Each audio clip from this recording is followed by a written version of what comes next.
back to Conservation Stories. This is Tillery Timmons-Sims, and we are continuing our conversations with local pioneers and folks that are kind of paving the way and trying new things. And today I have with me... I am Dr. Jessica Tullar Caroom with Growing Together, Texas. Growing Together, Texas. I'm so excited that you're here, and I've connected with you through mutual friends, in particular because looking for folks that were doing locally sourced foods and that kind of thing, and that's your niche. So why don't you give us a little background first? And I'm curious, are you from this area? And if you're not, how'd you get here? And all that kind of stuff. Absolutely. So I am not from this area. I grew up outside the Dallas area, and went to undergrad and graduate school all in the Houston area. So I've been all over Texas, met my husband there in Houston, and then my husband is in the medical field, and he found a job here in West Texas. Okay. So that is what brought us here. And I bloom where I'm planted. Yes. And so despite West Texas being a little bit more challenging to grow, it's very interesting. I didn't start out in horticulture. I don't have a degree in horticulture. Okay. My background is in public health. Okay. I have a PhD in epidemiology. Oh, and I did research for many, many years, population health research. Oh, okay. I don't know. I got to a point, my husband actually had a very serious medical issue, a traumatic medical issue that he's recovered from completely. But there was a time when, our life just kind of got to a standstill. And we had to go through rehab and all kinds of things as he was recovering. And after that, I don't know, I got to a place where I thought, I don't really want to spend 2 months making edits to a manuscript that gets published in a scientific journal that 30 people read. And it just felt, when I could be out in a garden pulling carrots with my kids. And I didn't want to just do it with my kids. Like, I wanted to do it with lots of kids. And I wanted to show all these kids how wonderful it is. I didn't realize, because I'd been so academically focused, how I had actually had this thread of growing throughout my life. I just hadn't seen it. I had a pot, I had a plant. The entire time. Of course, just like many of us, I had grandparents that had me out in the garden. My own dad had some raised beds in our backyard. So it was always there in the background. I did not realize how important it was to me. Until I realized, like, why am I going to spend my time on this stuff that felt like was the right thing to do for some outside reason, when what's really feeding me spiritually is to be able to show people how to grow things. So I like to say I'm doing public health practice now, not research. No, I'm true. in practice, which means I'm trying to get those public health things out into the universe. I love that. So Growing Together, Texas supports gardeners, growers, and cooks. I see it as a three-legged stool. We cannot have one without the other. We need more growers. That's how you found me, was through growers. Yeah. We need more local growers, and my efforts there are supporting our local growers that grow vegetables and fruits, obviously, all the things. I think it's amazing how much agriculture we have in West Texas, and yet the food we eat so often is not from this area. Our food system, it's an area we can all improve. Yes. And there are many other areas, in Texas that have built up that system. So it's possible we can get there. So I support local growers by helping. First of all, every time I go to the farmer's market, I'll do a post about the stuff I've bought and how I'm using it. I also started most recently, I started a produce box where we sold the boxes as a whole. Traditionally, this was known as a CSA, a community supported agriculture, is what that stands for. Traditionally, you would buy that ahead of time, maybe for a season. And essentially the idea is that you would go in on the risk with the with the farmer. So whatever they had, you were getting a share of. I like to market it as a produce subscription box, like your magazine subscription. It's an automatic thing you have ordered for this period of time. Right. The beauty of that is that it's reduced marketing for our growers. It's reduced time for the community, because you just know on Wednesdays I go pick up my box. Right. Right. And so like, it's not like, oh, okay, I have to make a time. Not everybody has time on Saturday mornings. And so that can be, unfortunately, all of our farmers markets here, which we do have several, and I love all of them. But they're all Saturday morning. And so if you have other things going on, or you're traveling that weekend, like, boop, you missed out on all the local food this week, that's not cool. Right. So anyway, that's one of the ways I've been supporting local growers. That's awesome. So I think it is really interesting to me, because I see now people beginning to put these public health things together, like tracing it back to the roots of what we eat, and not that I think we can cure everything with what we eat, but I do think that we've been so busy, and our culture has, kind of herded us down this alley of processed food, because we just don't spend the time. I grew up, my mom was grinding wheat when I was a kid, and we've talked about this in another podcast, and we thought she was trying to kill us, And then I did the same thing when my kids were younger, and then when we adopted our youngest son, when we were in the process of doing that, I actually sold all of that equipment to raise money for the adoption. And now I'm thinking, man, I wish I had my meal back. I'm seeing people going back to doing that, and it's just really fun to me to see it kind of making that comeback after we've kind of vilified bread in particular for so long, And so it's fun to see that making a revival. I'm curious if you have heard of A&M's. It's actually not just A&M, but it's a collaboration that A&M's leading, Dr. Patrick Stover. It's Growing Health Through Agriculture, I believe is the name of it. I haven't. I need to look that up. What they're doing, tracking how our food system is impacting people's health. And so there's quite a bit of investment there that's gone into that. And I'm really excited to see what their results are going to be. I love that. Absolutely. From my public health days, and the education I got and the conversations we were having. So I was primarily in population health. So we did a big population health survey of the Houston area. And then my job was translating that, because Houston, Harris County is like bigger than like 5 states. So it doesn't, if I told you that the rate of diabetes in Houston is blah, blah, blah, that doesn't help us figure anything out. So we were breaking it down to more, not at quite neighborhood level, but in more smaller areas to try and figure out how we could help neighborhoods. Right. And that same idea, that applies anywhere we are. Yes. But some of the lessons that I really gleaned from public health and from the research that's out there, we know more vegetables, the better. Right. We know we're low on the amount of vegetables we eat. Right. I see that as, this is again a public health word, but a multifactorial situation. You've got to access, which is how many vegetables can you get, whether you're going to the grocery store. Some of our neighborhoods here in Lubbock don't have close grocery stores available. Some people have transportation issues, so that's access. Right. Sometimes that is not affordable to you to buy fresh produce. It makes much more sense for you to buy something that's already packaged, et cetera.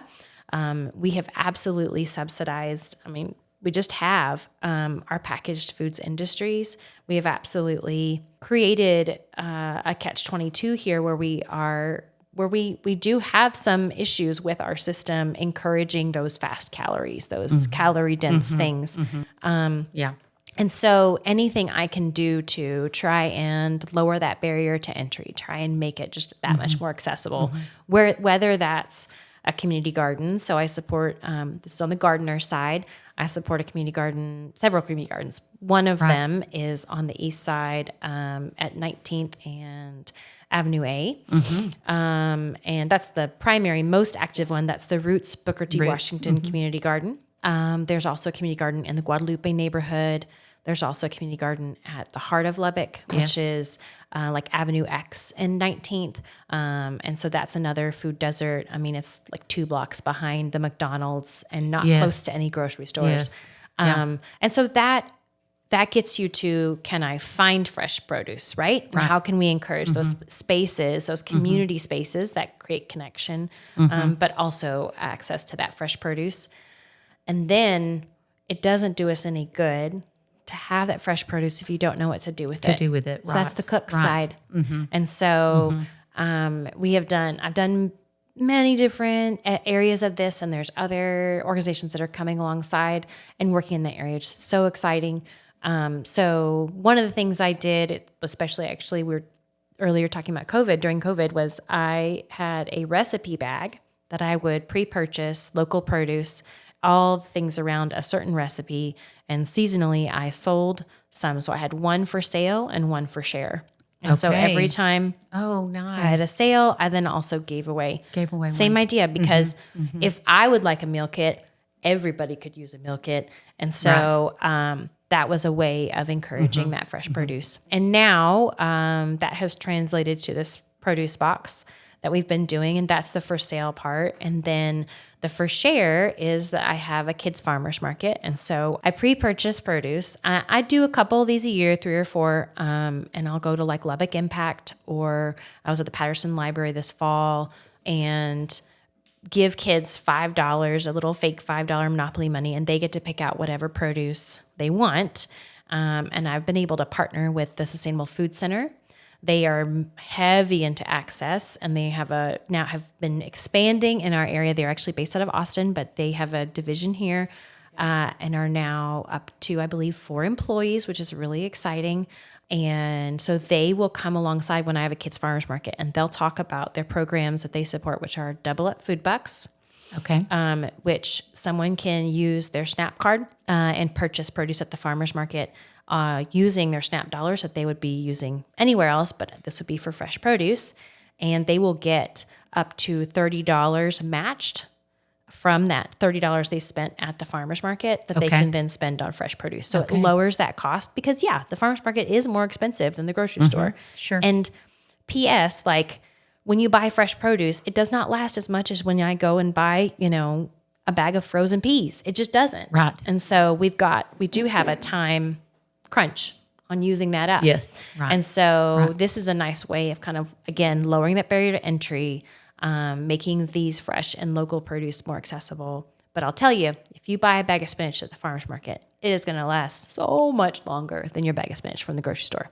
Because a bag of spinach from the grocery store has been on a truck from California. Right. And this one has been it was picked yesterday. Right. And so even my friends, when we had those bags to share and we included a bag of spinach in there, they were like, I can't believe it's been 2.5, 3 weeks. I'm still eating this spinach. It looks great. I was like, that's what happens when you get to buy local. Right. And so I get to share free produce with kids at these locations, and then also come alongside and show them where they can get produce tomorrow. Because I can't always provide it today, Right. But here's today, and here's an idea for tomorrow. And because they're brilliant, they always have a food sample. And so we get to, and sometimes like the food sample, I've done the food sample with them sometimes, and it's just like, we're going to chop a bunch of zucchini and give you some ranch. And I'll tell you, the kids love that. Yeah. I had kids that are like, I will eat 3 more radishes. Thank you so much, because I get to eat this ranch. And so, and I mean, do I love ranch? No. I mean, in the sense of public health, we got all kinds of problems. But you know what? If you ate veggies with it today, then that's more veggies than you ate yesterday. Right, so. right. When I know we had this, we had a women's ag conference last week, and that was one of the things that came up is our fruits and vegetables less nutritionally dense? And this researcher said their research shows no, that they are. They're still the same density, but we just don't eat them. We don't. We really don't. And so I public health, like the generic thing, let's just say big messages, please do not let all of what I'm saying about local food discourage you from buying vegetables at the grocery store. Please buy those and eat those. Yes. Those frozen peas are like eating those. If that's great. Well, and a lot of times frozen food is is, I mean, it's going to be frozen at the lasts. peak of freshness. Absolutely. Yeah. Absolutely. So, And it does get vilified, and it's interesting because Absolutely. I have a friend that works in food, like food shortages and hunger and that kind of thing. And that's one of the things that, like how often frozen food gets vilified, and you can't, it's not really getting provided where it actually might be faster for people, maybe more accessible for people. People can keep it longer. Absolutely. Yes. And that, that points to like a discussion that we've had a few times about the value of two food supply chains. One that is a big supply chain, and then the local supply chain. And we really need both of those things. Oh, I see. Yes. And so like, I know when I was recently in New York, and, there's, a warehouse, a distribution warehouse. And these folks have food that's from South Texas and beef from all over the state of Texas. I'm recognizing people that I know that are growing this. You know what I mean? Little Bear Produce in South Texas. I'm like, oh my gosh, I know them. And I recognize that meat company. Yes, and I know also too that like they're family farms for sure. And, for sure. And for so, sure. right. So there's this value in both of these things. And so it's not like we're saying we need to grow the local at expense of the international chain. Oh, absolutely. So, and I'll make this real practical. Do I love local carrots? Do I grow local carrots? Absolutely. Do I currently have a bag of baby carrots in my fridge? Absolutely. Yes, because for my own children, if I don't have time to do I made a spinach smoothie with Faith to Farm spinach this morning. Sure. Did I also include bananas and pineapple? Yes, I did, because that is easily accessible, and my 14-year-old drank one. Right. And so I just got a serving of spinach into my 14-year-old, and he didn't have he was happy to have it. But did he also take some hothouse peppers that I have no idea where they came from, to be honest with you? Right. Yes, he did, because I don't care. Any serving of vegetables I can get into my children as a mom, that's what I'm going to do. Yes. And I want that for all the moms and dads out there. Yes. Like, I want to be able to make sure if you can't have this, then have this. Yes. Yes. And this is a little bit better. This is, if I'd pulled that carrot from Roots Garden, would that be a little better than the baby carrots I bought at the store? Absolutely. They'd taste better. They'd last longer, like for sure. More nutrition, I'm sure of it. But do I have those carrots in my fridge? And today that's the answer.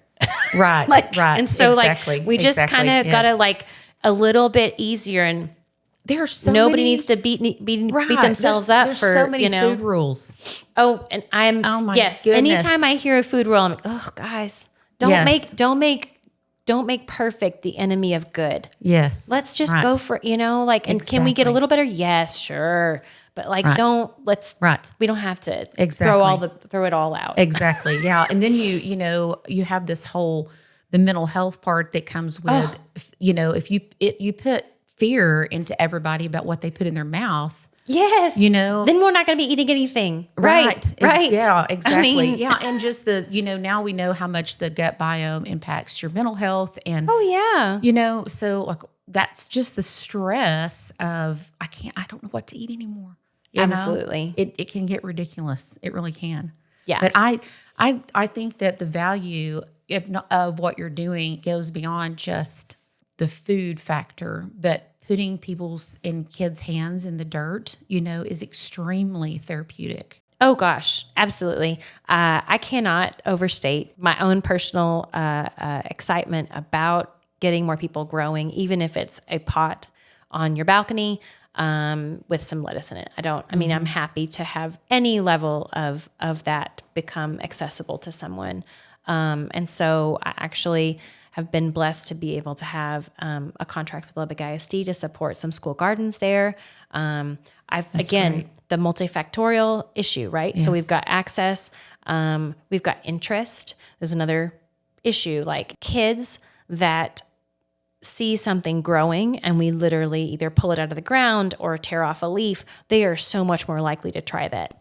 Even better, if I were to go for like an even better situation, just like our, local, some vegetables, then local vegetables situation, even better is if they planted that seed and got to watch it. But honestly, again, I don't need to hold us up to that perfection goal. We can just kind of baby step our way. Okay. So yesterday I had a bunch of kids at Brown Elementary and we were building some covers. It's actually not terribly cold and it hasn't been terribly cold. This was more for protection because it's in a pathway. And so kids kind of come by and pull things out. And the administrators asked if we could put the covers on to kind of prevent some of that. So fingers crossed we don't bake them. But anyway, before we did it, I was like, we have some lovely lettuce here. Would you guys like to taste some? And I just pulled off leaves and everybody had a bite. And I swear to you, there were 12 kids out there and every single one of them had a bite of lettuce. If you put a salad from the cafeteria on their tray, I doubt you would have as many kids eating some. Right.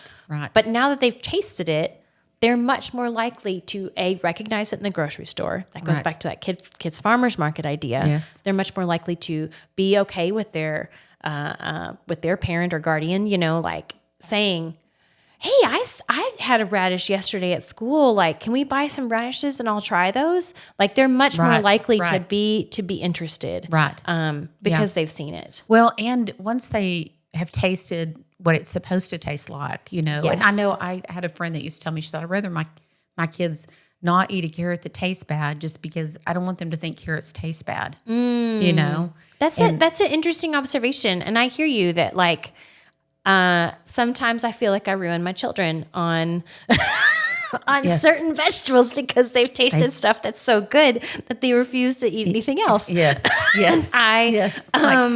I will admit to you that I have a child I call my bougie baby. And he only, for a while there, he's gotten a little better and he will eat some sweet peppers now. Sweet peppers. He was rejecting, but he would eat shishito peppers. Oh. And I was like, dude, I can only buy shishito peppers from this one farmer. Are you kidding me? And so he was like, well, Mom, you should try growing them. I'm like, I have been trying to grow them. And 1 year it didn't work. Another year they were all spicy. I don't know why. I had tried all the things anyway. So, yes, occasionally we paint ourselves into a corner as parents. And now we find ourselves chasing down farmers for shishito peppers. That's awesome. Yes. That's so funny. Yes. So what's next? I know you've got an online space. Yes. So in an effort to support these growers, I heard of a concept using a software that's online to be able to list produce from multiple growers. So it's called LBK Grown. LBK Grown. Yes, lbkgrown.com. And originally I intended that as a way of helping growers connect with restaurants because I have 2 restaurants that are very supportive of growers. So La Serena is super supportive of growers. Chef Jess is amazing and does just amazing work. And then the Nicolette, Chef Finn is also amazing, and I love all the things he makes. He's an artist. Yes. It's crazy. So my thought there was they already support local growers. How could I make that a little easier? I got a grant to be able to start this online farmers market and list some growers. And so last year we had 11 growers sell produce on that site. And I'll tell you that Chef Jess, when I first started this, was so she originally years ago would have a chalkboard and it would list all the growers that she was buying from. And I was like, Chef Jess, I want the chalkboard back. And she was like, right now, all it's going to say is Ethan from E3 Farms. And I was like, okay, I'll work on that. So to have 11 felt like a huge increase. Yeah. That was 11. We did $14,000 in sales. That's payments to the growers last year. The site itself costs about $2,000, so we need to get that up. It, like I said, was grant funded, so that hasn't been a concern so far. I have stuff in the works to continue that grant funding in other ways, but this was a way to get restaurants to see. You have pictures of the produce. You can see what you're buying. You can see prices. You can see availability, which that communication So is there's very difficult. bread and taco seasoning and buttermilk ranch dressing Yes. and trail mix and eggs. Yes. And so along with all of this produce. And you can sort it by category and producer. So you can, if you just wanted to see, the produce, or you just wanted to see some, you can kind of sort through there. And I got 2 more restaurants to order based on this software. One's actually a food truck. Love Taste Buds Food Co.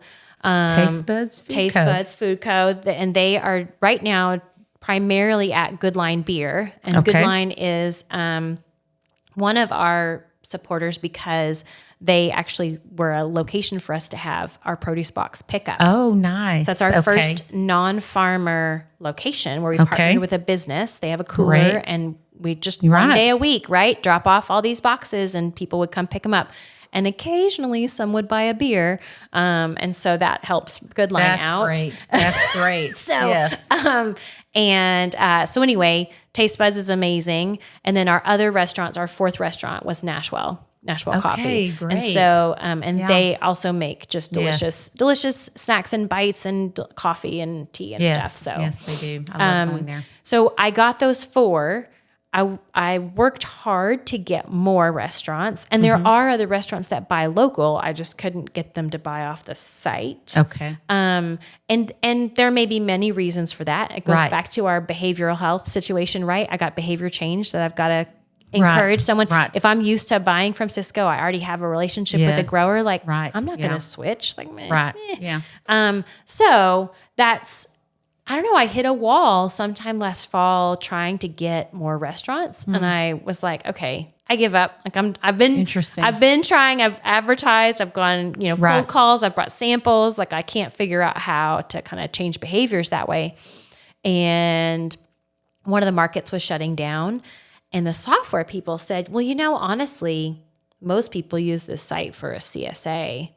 Or for a subscription program, and the restaurant is a bonus. And I was like, come back. What was that? I don't understand. They're like, when you have a CSA, you have guaranteed orders for a certain period of time. And if you get a couple extra orders from your restaurants, yay, And so I was like, well, we have this market closing down. What do you guys think, growers, about us trying this? It's kind of, it's a commitment. Right. And they got to be able to say they have 20 shares of radishes. Right. Because if we're doing 20, boxes, that's what we're trying to do. And so they said, yeah, we want to try it out. And we sold out within 36 hours.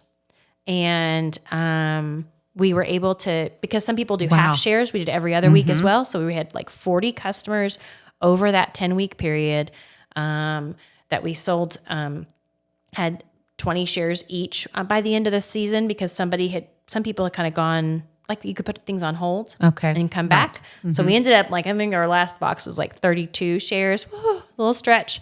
Yes. And by the end of that season, we're talking about December, I started adding fresh milled flour from Revival Mills and eggs from some of our growers, because our produce A was running out, and B, it's a variety. It helps. Yes. Right. My contribution, I don't grow any of this stuff, is to curate the box, but then also I always included 2 recipes so that you could figure out what do I do with more turnips. Yes.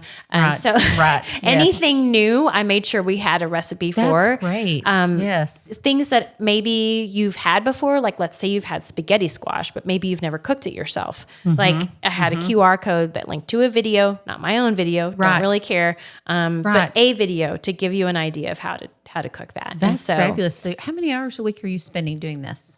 Well, in the fall, it was easily a part-time job, if not close to full. And then I'll be honest with you, the last 2 months have been all school gardens. Yes.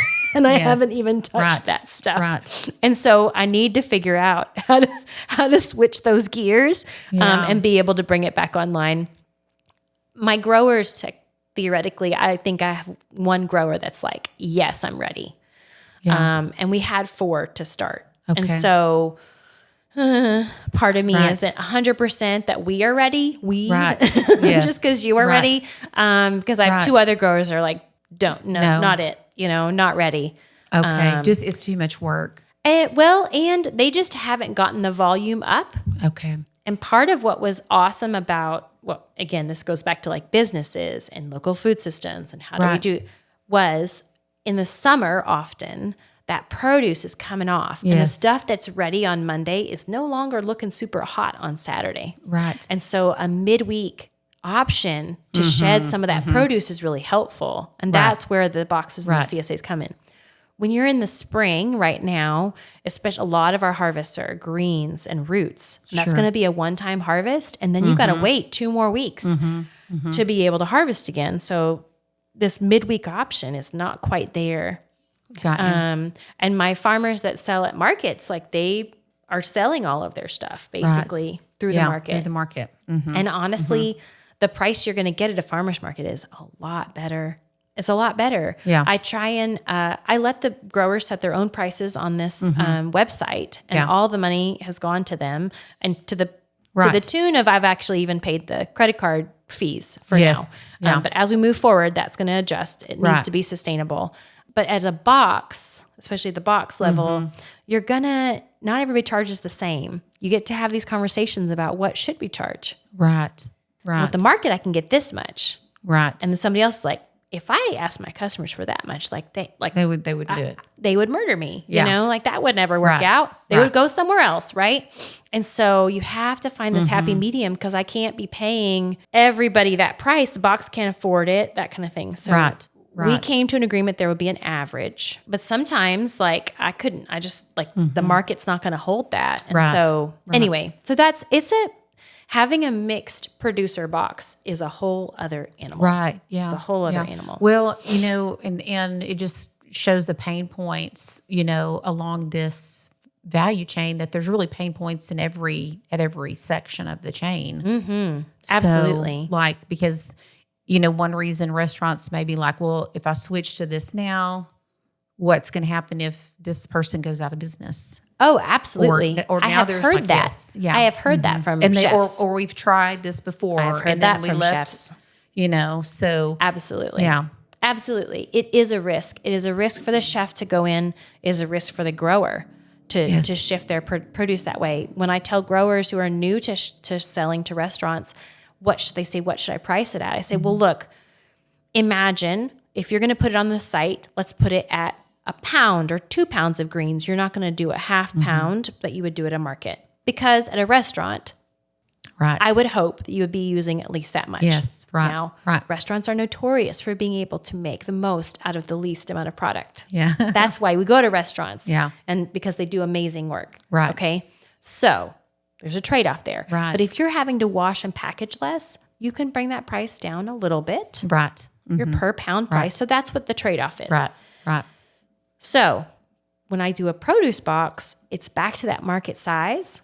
And so you got to figure out how much. And so my conversation with growers is, how much are you willing to give to the produce box at a lower price, let's say, because it's just not your market price. Right. But you get to have a constant demand. You get to have, kind of a piece of the pie and the branding and some of that stuff. Right. So what is the demographic of the folks that are interested in being growers? Are these folks that they've grown up on the farm, or they're already in farming and now they're adding this market to their, as another source of income? Or are these people that are completely inexperienced? I've got all the things. I try, and honestly, I consider part of my work to be recruiting. Okay. I consider part of my work to be, if you are I had growers, and they unfortunately are leaving our area. I had growers that generally made like soaps but they were growing their own, and they would grow pepper plants and that kind of thing and sell them to the market. And I was like, anytime you have extra, I would love to list it. Like, I am trying to sneakily get you into the food chain. Yes. Because if you can do it on this scale, it's better for us as a community if we can continuously be bringing people into that world. Into that world. But yes, there are some that maybe were originally cotton farmers, or maybe and are now dedicating some space to produce. There is a trade-off. It can be both and I try to be flexible in that thought. Like, Right. could I get you into this? Even Well, if and it's, what or a can that- flower grower. Yes. Right. What can that look like for somebody that, is it possible for somebody that lives in town? A lot of times people think, oh, I need to move out and homestead, and then they deal with tumbleweeds for a couple of years and go, I think I'm going to move back to town because this is not that fun. Right. So, but is it possible for somebody to take their backyard and turn that into a garden and then? It is absolutely possible. The question is that a livable wage? I don't know that you're going to get to a livable wage. Right. I think you can get to a side hustle. I think you can get to a supplementary income easily on a backyard situation. But then my next thought, if I were to make some recommendations, is to either lease some land, Right. not buy, but lease some land to get yourself up and going if you wanted to expand. What do you think the acreage has to be for someone to be able to make a living wage off doing something like this? Oh gosh, you've asked a $1 million question, to be honest. I will not hazard a guess, but I will say that I can see some of my growers, I feel like, getting close, that have a couple of acres, like 2 or 3. I can see them getting close, but I think the biggest challenge for growers is that, unfortunately, with a grower, you have to be your own marketing, your own this, your own. Right. And if you're a jack of all trades, you're a master of none. Yes. Right. And so that's where I see the online market coming in. Yes. Is if I can take some of your product off your hands and move it through the system, then that's less work you're doing. Right. And so that's the trade-off I am pitching. And I'm going to help promote you, and I'm going to help, all of those things, because I want those sides. Right. I need our food system to be sustainable. But yeah, there's some pinch points. Well, I sure appreciate you being here. It's been good. Yeah. I've learned a ton, and I had no idea you were in public health, and it makes so much sense that what you're doing now makes so much sense. It's my sneaky side mission to get people to eat more vegetables. I see so much value in, getting our hands in the dirt. Like you were saying, there's literally research out there that shows getting our hands in the dirt helps reduce anxiety and depression. Yes, absolutely. So I'm a huge proponent. It's not just about the vegetables. If you want to grow flowers and put your hands in the dirt, by all means. I have a tendency to only see the vegetables, and I have to have people tell me, no, come on. Plant some more flowers. Oh, right. I love the flowers too. I just forget. Yes. I just forget. So that's fun. That's really great. Well, I just value what you're doing, and it's part of, our mission here is to make people aware of opportunities that they might not know that are available to them, especially in the ag community, where there's always a need to expand the markets. And, absolutely. So it's a lot of work. We remember, like, probably most, I grew up, my grandparents and my mom, and then I had a garden, it's, my grandmother used to say anybody can plant one, but not everybody can make one. Ooh, that's good. Yeah. That's good. Yeah. So it's a full-time job. It is. And our grandparents were doing that because they had to. Yes. And I realized that we don't have to. Right. And so there isn't as much. They had to. There were some hard things happening. Yes. So it's not all romantic and amazing. No, it's not. It's not. But we can find some romance in doing it today. That's how I like to see it. It's true. Well, thanks again for being here. Yeah. And thanks thank for having everybody for listening to us here at Conservation Stories. And we'll have all of Jessica's Grow Together Texas info linked on the website and on the episode notes. You can find everything, and they can go to see if they can sign up for your food boxes and that kind of stuff and see what's available there. Give us one more time the website for the boxes. It is lbkgrown.com. lbkgrown.com. And you can learn more about SARA at sara-conservation.com. And we look forward to seeing you guys or visiting with you again next time on Conservation Stories.